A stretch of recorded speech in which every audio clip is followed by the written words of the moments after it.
વડોદરા શહેરમાં ગણેશોત્સવની ઉજવણી અને તેને લઈને આગમન યાત્રાઓ બાપાની નીકળી રહી છે. ગણતરીના દિવસો બાકી રહ્યા છે. ગત રાત્રે વડોદરા શહેરમાં ચર્ચામાં રહ્યું કાલુપુરા યુવક મંડળના શ્રીજીની આગમન યાત્રા.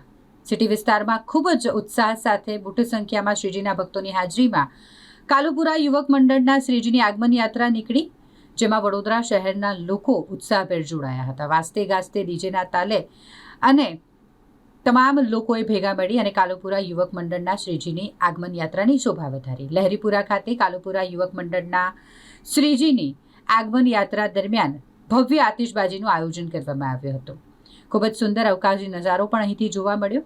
આ દરમિયાન પોલીસનો પણ ચુસ્ત બંદોબસ્ત રહ્યો હતો. સાથે જ જ્યારે આરતીનું આયોજન કરવામાં આવ્યું બાપાની, તો જોઈન્ટ સીપી લીના પાટીલ પણ બાપાની આરતી કરવા માટે ત્યાં પહોંચ્યા હતા. સાથે જ અન્ય પોલીસ જવાનો દ્વારા પણ આખી જ આગમન યાત્રા દરમિયાન પૂરતો બંદોબસ્ત આપવામાં આવ્યો હતો. કોઈ પણ પ્રકારનો અનિચ્છનીય બનાવ ન બને તેની પણ તકેદારી રાખવામાં આવી અને વાજતે ગાજતે કાલુપુરા યુવક મંડળના બાપાની આગમન યાત્રા નીકળી હતી.